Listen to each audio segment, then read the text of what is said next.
la revue de presse à Douala. On va tout de suite dire un bonjour rapide à M. Jockey, fils André, qui nous regarde chaque jour. Et bien sûr, on pense à sa famille. M. Samnik, vous pensez à votre épouse, vous avez raison. On lui adresse le bonjour de Canal Matin. Edgar de AES Sonnel, vous nous regardez souvent. Eh bien, on vous salue. Tous les amis fidèles de Canal Matin, eh bien, merci de continuer. Et votre revue de presse dans combien? Dans maintenant 45 secondes, méditons. Voilà. On peut lancer un petit peu la musique ou alors vous voulez qu'on repositionne un petit peu la question de la semaine?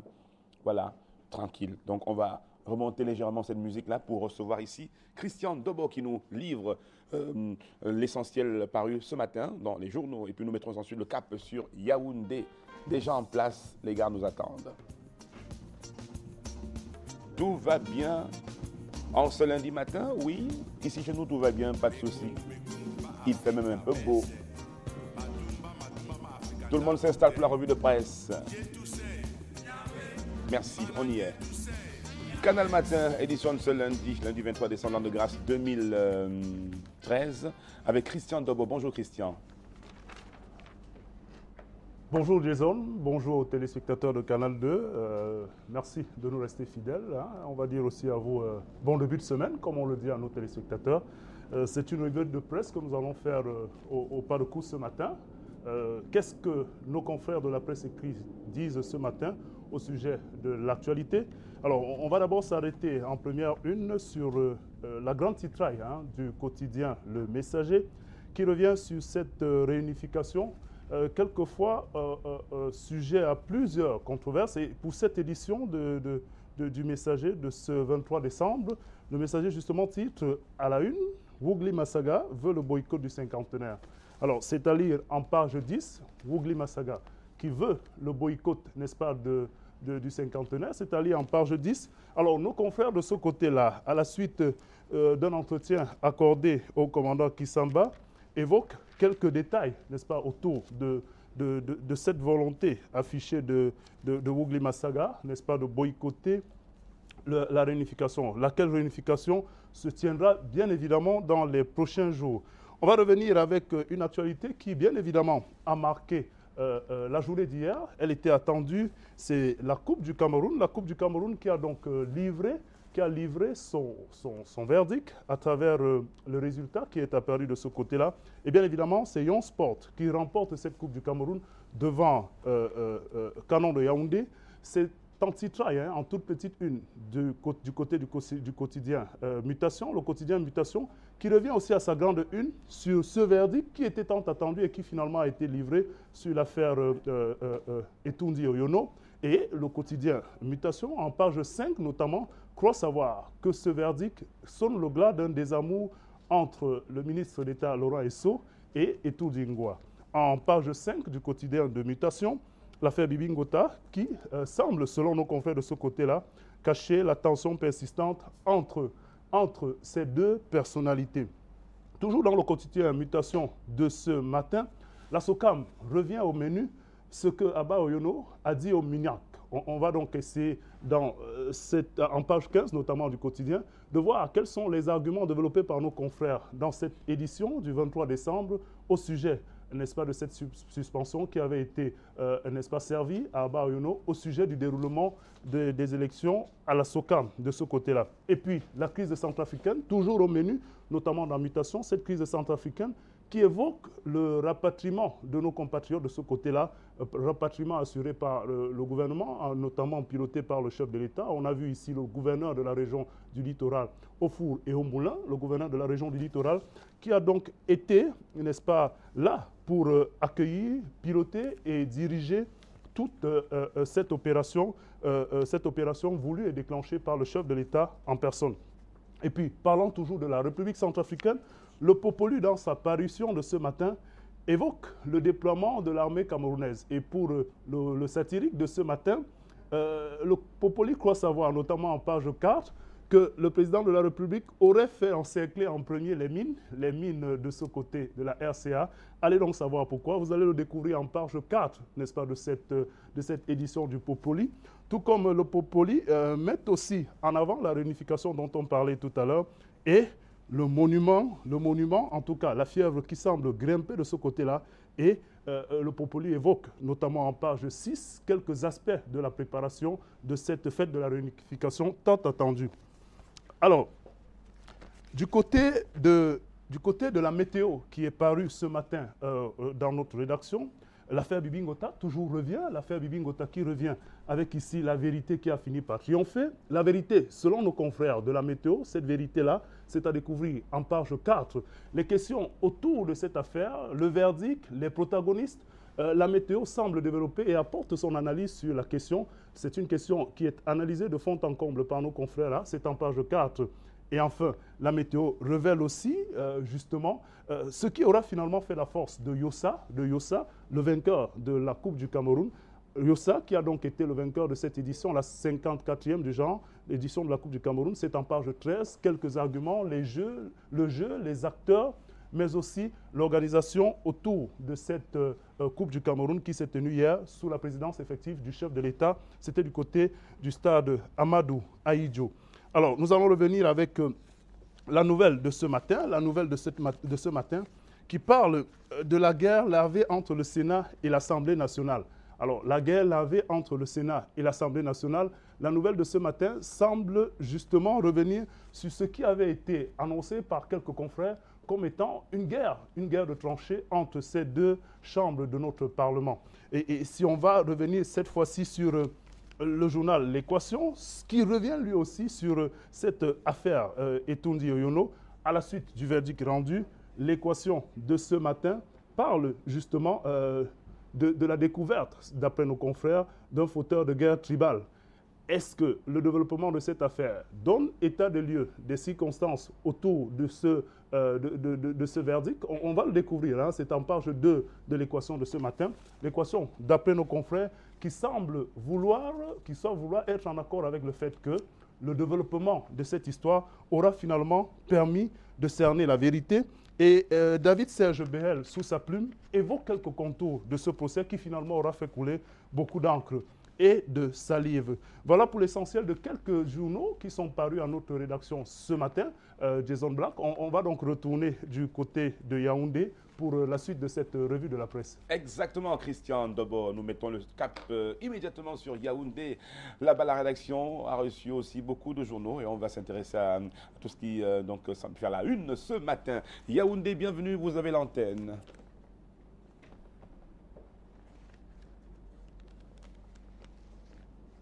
Bon, oui, il est en place, Javis. Bonjour, Jason, très content de vous retrouver en ce début de semaine. Vous savez, c'est la fin d'année et surtout beaucoup de couleurs qui nous permettent de croire, bien entendu, que nous rentrons dans les carillons de Noël. Mais la revue de presse ne s'arrête pas et la question centrale ce matin, avec bien entendu une jolie contribution des téléspectateurs qui sont parmi nous et qui partagent ces moments.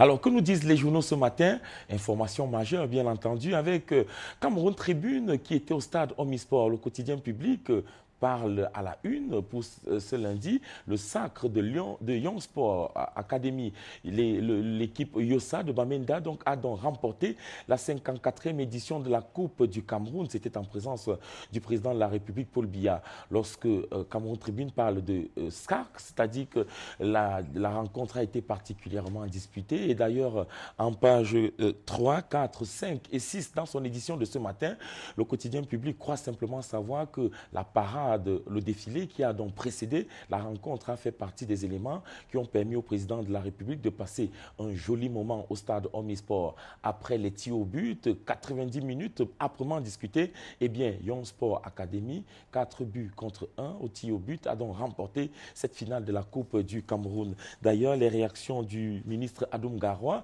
en page 5 permettent simplement de savoir que, eh bien, c'était une rencontre particulièrement courue et donc la saison, dit le ministre Adoum Garoua, a été réussie. Les réactions également de John Begeninde, le chef de la délégation du Nord-Ouest qui était présent au stade Omnisport de Yaoundé, précise que c'était un reunification match, l'expression est en anglais. Et il y a également les autres, donc, notamment Womelen, le capitaine de canon de Yaoundé, qui réagit en page 5, qui précise que chacun doit se remettre en question pour permettre au canon qui est donc passé à côté de cette épreuve. Autre réaction, il s'agit de Kizito Elundo, le coach du Canon de Yaoundé, qui dit que les bonnes choses arrivent pour l'avenir. Et donc, Cameroun Tribune consacre donc 4 pages à cette 54e édition de la finale de la Coupe du Cameroun. C'est une édition spéciale consacrée donc à cette rencontre. Et c'est Ali, dans cette édition de Cameroun Tribune, et sous la plume de Ama Issogo, on se rend compte que la 54e édition de la finale de la Coupe du Cameroun a permis simplement d'être en communion parfaite entre le président de la République, Paul Biya, et donc les Camerounais. Le jour est en kiosque et revient sur cette rencontre, la 54e édition de la Coupe du Cameroun, pour dire que Lyon Sport remporte donc le trophée à Yaoundé, pour dire également que c'était une finale qui n'a pas connu une participation populaire comme elle était attendue. Le président de la République, Paul Biya, qui était présent au stade Omnisport de Yaoundé, en page 11, dans le quotidien bleu, on se rend compte que malheureusement, et c'est une espèce de comparaison aux éditions précédentes, la Coupe du Cameroun ne fait plus courir beaucoup de monde. Malgré tout cela, Young Sport Academy, une jeune équipe dynamique, performante, est donc montée sur le strapontin et donc a remporté cette édition de la Coupe du Cameroun. Le quotidien d'Aman Mana précise que c'était une rencontre qui a permis de voir le mouvement sportif en ébullition et les quelques 45 fédérations ont défilé devant le président de la République et chacune d'entre elles a clôturé en beauté, entre guillemets, cette 54e édition de la finale de la Coupe du Cameroun. Le jour qui est en kiosque, qui consacre sa une principale au rapport de la Commission nationale anticorruption. C'était un rapport qui a été rendu public vendredi dernier. Le jour précise que le hit parade de la corruption au Cameroun a été rendu public vendredi dernier. Il y a 113 millions de détournements à la Sédoketon et c'est un scoop qui est remonté en page principale d'ailleurs, et il nous précise le journal dans sa pointe du jour, pages 2 et 3, et le journal précise que, il y a une espèce de gabégie dans les communautés urbaines, notamment de Yaoundé, de Douala, de Bafoussam et même de Bamenda. Les poches de la corruption au Cameroun sont également à considérer dans ce qu'on veut savoir quand il s'agit de gérer la sécurité du Cameroun dans nos frontières. Les départements ministériels sont identifiés et le journal précise dans son édition de ce lundi matin que le hit parade de la corruption au Cameroun touche donc tous les secteurs. Et puis, information très rapide à lire dans le quotidien bleu, dans son édition de ce matin, c'est Aladi Abo Ousmano qui célèbre ses bergers. La fête du bœuf s'est passée du côté de Ngaoundéré. Aladi Abo a donc salué le travail de ces bergers-là qui sont particulièrement investi à permettre à l'homme d'affaires milliardaire dans la région de la Damawa à être toujours dans ses comptes. Ces bergers ont été salués et le journal nous dit que c'était une fête pas comme les autres. Un cliché important à lire dans son édition de ce matin. La une du journal de Médiane est en kiosque et c'est une espèce d'information politique autour de l'avènement du prochain gouvernement. Le journal précise que North-Ouest and South-West at war over Philemon Nyans Diop pour dire qu'en attendant le remaniement ministériel, il y a des remous de surface politique. La chronique qui est signée dans cette édition du journal en page 2 précise le journal de Stephen Odion Onkowe qu'il s'agit simplement pour la région du Nord-Ouest et du Sud-Ouest de se positionner. Mais malheureusement, le Premier ministre Yan Philemon fait partie des personnes entre guillemets, et le journal le précise, les plus détestés dans ces régions anglophones de notre pays. Que se passe-t-il avec notamment les nouvelles entrées? Est-ce que le Premier ministre Yan Philemon accepte donc une collaboration pour faire une solidarité des sages dans les régions anglophones? Le journal précise que les batailles dans les couloirs pour l'accession au poste ministériel est particulièrement importante. C'est une chronique politique à lire en page 2 dans son édition. Et en pied de une, le journal de Médiane nous dit que, il y a également une information qui se susurre dans les couloirs politiques. Est-ce qu'il y aura la création d'un poste de vice-président dans notre pays? Le journal nous dit, et c'est une information à prendre avec beaucoup de pincettes, la première dame Chantal Biya fait partie des noms les plus cités pour accéder au poste de vice-président de la République. Est-ce que la première dame, la First Lady Chantal Biya, a le profil de l'emploi. Le journal nous dit que, de toute façon, c'est une actualité politique qui meuble cette fin d'année. Également dans les kiosques, c'est le journal L'Épervier qui revient sur la lutte contre la corruption avec le détournement qui s'est passé du côté du tribunal de grande instance, du tribunal de la trésorerie générale, pardon, du côté de Douala. Le journal nous dit que Jean Nzana, bientôt aux arrêts. Eh bien, le journal précise que après les tractations de couloirs qui ont malheureusement, et c'était des informations non confirmées, permis donc de mettre en surface les grandes manœuvres du trésorier général du côté de Douala, eh bien, l'information est désormais publique. L'ex-TPG de Douala est attendu donc au tribunal et il sera entendu et peut-être bientôt arrêté. Le journal de Sa Majesté Léopold Clovis Nyujo précise que le ministre des Finances, Alamine Ousmane Meh, a précisé devant ceux qui voulaient bien l'entendre qu'il s'agit d'une affaire de droit commun et quand on parle de détournement de fonds publics, eh bien, les choses doivent se régler devant la justice. Également, en seconde information, à lire dans le journal L'Épervier qui est en kiosque ce matin, c'est autour de ce qu'on peut considérer comme une affaire particulièrement macabre. Eh bien, ce sont les ministres qui ont détourné l'argent public. Le journal précise, et c'est le journal L'Épervier, c'est en bandeau noir, en seconde une dans son édition de ce lundi matin, eh bien, les ministres qui ont détourné les fonds de souveraineté alors qu'ils savaient bien qu'ils vont quitter le gouvernement, le journal précise que c'était un argent qui a été posé en compte courant, mais malheureusement n'a pas été géré dans les règles de l'art. Et le journal précise qu'avec la grande ambiance donc, de remaniement ministériel, eh bien, ces fonds de souveraineté sont devenus introuvables. L'autre information à lire dans le journal donc L'Épervier, c'est bien entendu des directeurs généraux qui sont annoncés pour accéder au gouvernement.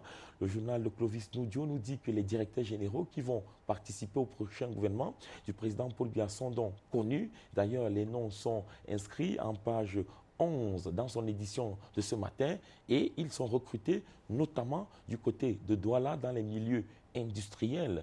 Ils sont même cités comme ceux-là qui ont affiché des bons comptes en termes de gestion financière et surtout une contribution importante lors des récentes élections jumelées législatives et municipales du 30 septembre dernier.